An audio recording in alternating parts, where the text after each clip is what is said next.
Assalomu alaykum hurmatli ko'ruvchilar. Sharq Turkiston ovozining kundalik xabarlarini ko'rishinglarni qarshi olamiz. Tövəndə diqqətinizə xəbərlərimizin təfsili məzmunlarında bolsun.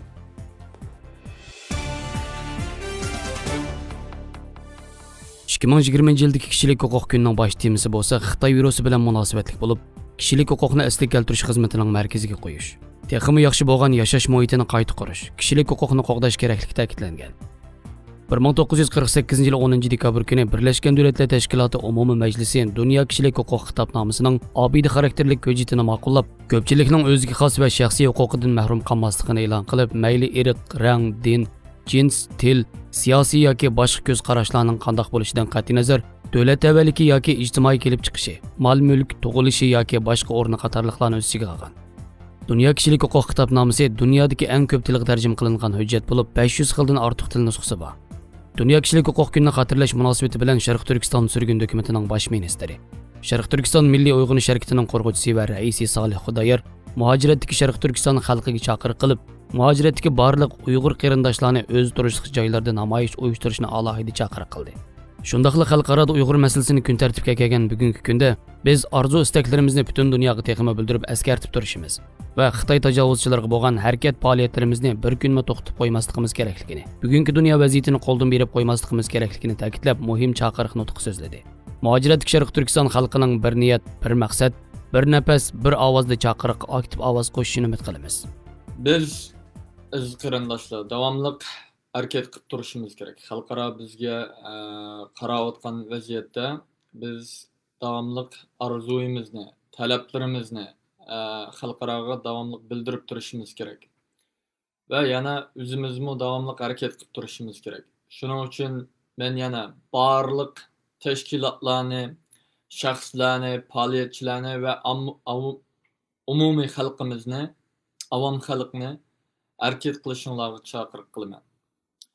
Mayli o'zingizga o'z turishlik davlatingizda shu aşağıdaki BDT'nin işğançısı bulamdı veya ki öz turuşluq parlamentinin aldığı bulamdı veya ki Tashqi ishlar ministrligining aldığı bulamdı namoyish qilishinglarni ve ya ki namoyish qilinmaydigan holatda bulab qolsa, masalan koronavirus tufaylidan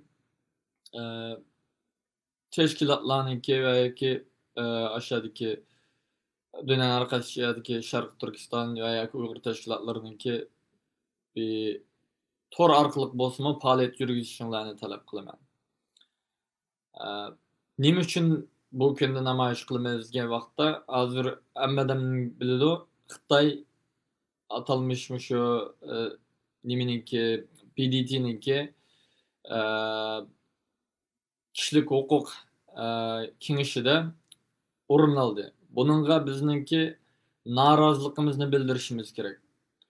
Xalqaroda insoniyatga qarshi jinoyatlarni o'tkazayotgan bir hukmronlikniki, bir davlatniki kishilik huquq kengashida a'zo bo'lishi insoniyatga qilingan bir insoniyat qilingan bir haqorat desak bo'ladi.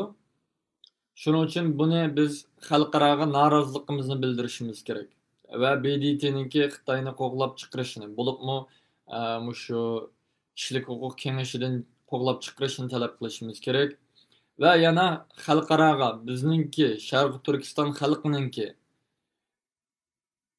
birdan bir yo'l qutulish yo'limiz, biz uchun kishilik huquqimizni, diniy erkinligimizni va yoki mavjudligimizni saqlab qola oladigan birdan bir yo'l davlatimizning mustaqilligini asli keltirish bo'lganligini xotirlatishimiz kerak aziz qarindoshlar.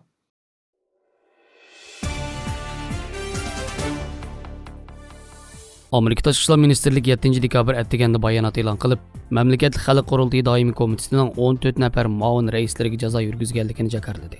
Hamda ularni Hong Kong qonun kengashining 4-demokratik a'zosini mamlakatlik xalq qurultiyi doimiy komitetining qaroridan mahrum qilganlik uchun jazolaganligini bildirdi. Mazkur jazo tizimligida Hong Kong amaldorlari yo'q. Amerika bir qancha ilgari Xitoy Kompartiyasining Hong Kongda majburiy Hong Kong nusxasidagi davlat bexatarlik qonunini ijro qilgan Xitoy va Hong Kongning yuqori darajalik amaldorlariga jazo yurgizgandan keyin Amerika hukumatı Xitoy amaldorlariga yana bir qatim jazo yurgizishi bo'lgan.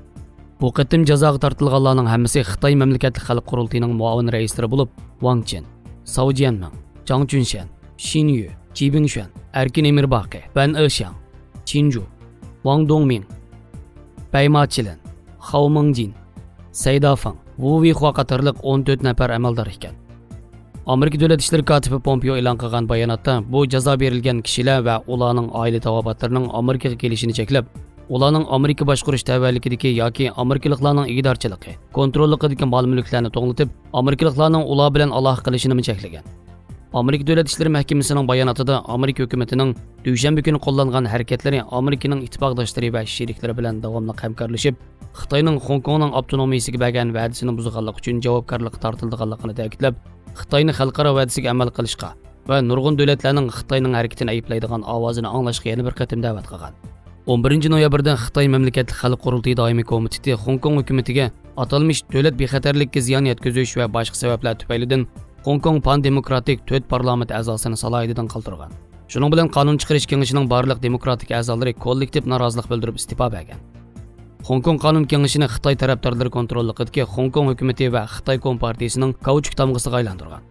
Amerika, Avstraliya, Kanada, Yangi Zelandiya va Angliyaning diplomatiya ministrlari keyni-keyndan birlashma bayonot e'lon qilib, Xitoyning Hong Kongda davlat bexatarlik qonunini yo'l qo'yganligini va qonun kengashining saylanishini kechiktirganligini, yangi qoidalardan foydalanib Hong Kong qonun kengashining a'zoligini amaldan qoldirib, yuqori darajalik avtonomiya huquqi va erkinlik texnik ziyon solganligini tanqid qilgan.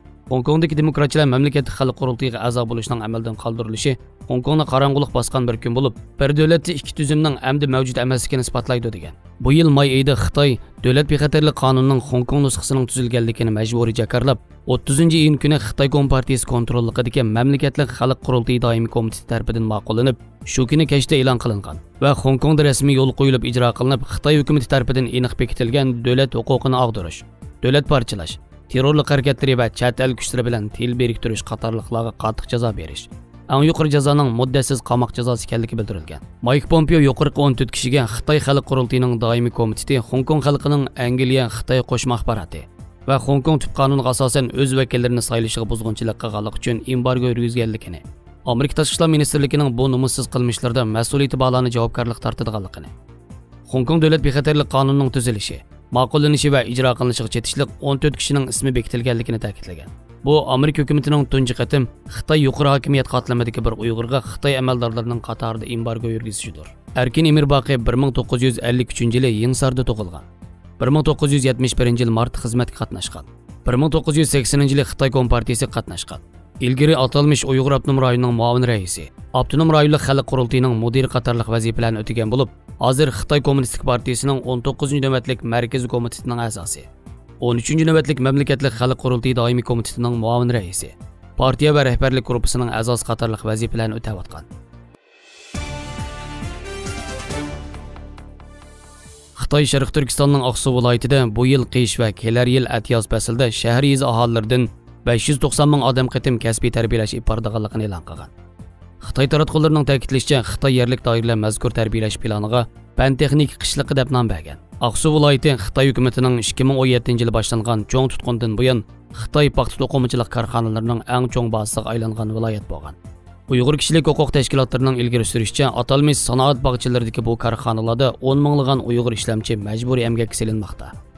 Amerika Moliya ministrligi bu yil 5-oyda Aqsudagi Huafu to'qimachilik shirkatiga Uyg'urlarni majburiy emgakka silib, ularning kishilik huquqini dafsanda qilganligi va xo'rlaganligi sababli embargo qo'ygan. Bu shirkatni Moliya ministrligining qora tizimligiga olgan. Aqsu gazetining xabar qilishicha, bu qitimki tarbiyalash faoliyatida kursantlarga atalmish siyosatdan leksiya so'zlash kuchaytirilib, Junxo millati o'rtaq gavdasi engini mustahkamlashga yetaklaydiganligi.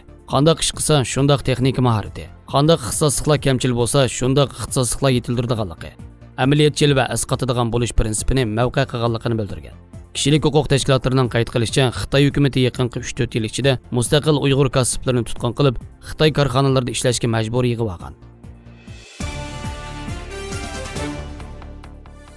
Kuchlik realizmlik ruh va cho'nqur tarixiy asosga ega asarlar bilan jamoatchilik tunilgan. Uyg'ur adabiyotining yuksak pallasini yaratgan mashhur olim, talantli shoir, yozuvchi, tarixchi va tilshunos Abdurahim O'tkir Temir Xalifa boshchiligidagi Qumul dehqonlar qo'zg'olonining o'tmishini aks ettirgan tarixiy roman Izni 1985-yil e'lon qilgandan keyin kitobxonlarning orasida kuchli ta'sir qo'zg'ab, yangi davr Uyg'ur adabiyoti munbirida kishilarni alohida jalb qilgan cho'lpon bo'lib, xalq qalbidan cho'nqur o'rnagan adiblarning biri. Abdurahim O'tkir 1923-yili Qumulda o'rta hol tijoratchi oilasida dunyoga kelgan. Dadasi Tilash Begim atush tijallik kishi bo'lib, olamdan o'tar chig'ida amdili 4 yoshga kirgan Abdurahim O'tkirni Qumul mo'tivarlardan bo'lgan do'sti Osmon hojiga o'g'illikqa berib o'tgan. Osmon hojim ko'pni ko'rgan, o'qimishliq, taraqqiyparvar kishi bo'lib, umr bo'yi farzand yuzi ko'rmagan bo'g'ashqa Abdurahimni intayin arzulab va ko'ngil qo'yib tarbiyalagan. Uni o'zi o'qitib, xat savat chiqargandan keyin diniy maktabga borgan. Diniy maktabda dars qilingan klassik asarlar ichida So'pi Alloh yer degan kitob tilining tushunishlik, ommabop, go'zal, ta'sirlik bo'lishi va vaznining jaronligi bilan Abdurahim O'tkirni o'ziga maftun qilib olgan. Shuning bilan u 2000 misradan ortiq she'rdan tuzilgan bu kitobning ko'p qismini yodlab bo'lgan. 1934-yili Osmon hojim bilan birga Uchturponga ko'chib berib, shu yerdagi boshlang'ich maktabda o'qishga kirgan. 1936-yili Urumchi 1-gimnaziyada 3 yil o'qigandan keyin 1939-yili Sharq Turkiston Darul Fununga o'qishga kirgan. 1942-yili bu maktabning pedagogik fakultetini a'lo natija bilan bitirgan. 1944-yili Komindang tarafidan turmaga tashlanib, 1945-yili chiqqan. 1945-yildan keyin xeyli yillargacha tarjimonlik, tadqiqot va o'qituvchilik bilan shug'ullangan. 1946-yili uning tunji she'rlar to'plami Yurak mo'nglari Tosh matbaada besilib chiqqan. 10 yillik madaniyat inqilobi deb atalgan qari yillarda matbuot huquqi cheklangan. 1970-yillardan boshlab atalmish Xinjiang ijtimoiy fanlar akademiyasi Millatlar tadqiqot institutining oliy tadqiqotchisi bo'lib ishlagan. 1995-yili 5-oktyabr kuni kasal sabab bilan Urumchida vafot bo'lgan. 20-asr Uyg'ur adabiyotida muhim o'rin tutadigan donglik adib. Shundaqla o'zining esil fazilati, mo'l bilimi, qimmatlik adabiy meroslari bilan xalqimizning qalb to'ridan cho'nqur o'rnagan hurmat sohibi Abdurahim O'tkir o'zining ko'p qirliq ijodiyati bilan Uyg'ur hozirgi zamon adabiyotining taraqqiyoti uchun gavdilik to'h bilan qo'shgan. Ulug' ona haqida cho'chak, Qashqar qizi, yaxshi, men oq bayroq emas qatorliq she'rlarni yozib, o'zining she'riy talantini namoyon qilgan bo'lsa, iz uyg'ongan zamindan iborat tarix temasidagi romanlar orqali tarixiy romanchilikning yuqori saviyasini yaratgan. Uning Qashqar kechasi, iz, umr manzillari, uyg'ongan zamin qatorliq kitoblar nashr qilingan. Ko'plagan ilmiy emgaklar orqali Uyg'ur adabiyoti va madaniyat tadqiqotini yangi bir pallaga ko'targan. U 20 asrdan ortiqroq davomlashgan adabiy ijodiyat hayotida adabiyotning hamma janrlarida degidek qalam tavritib, birmuncha munavvar adabiy asarlarni yozib, ijodiyatida nihoyat zo'r muvaffaqiyatlarga erishib, xalqimizga ko'plagan qimmatlik adabiy meroslarni qoldirib ketdi. Uning Uyg'ur adabiyotining taraqqiyotiga, gullanishiga qo'shgan to'hfasi oz emas. U yana turk islom tarixida muhim o'rin tutadigan klassik asarlardan Yusuf Xas Hojibning Qutatg'ubilik va Mahmud Qashqariyning Turk tilla divoni qatorliqlarning hozirgi zamon Uyg'ur tiliga tarjima qilinishida muhim rol o'ynagan.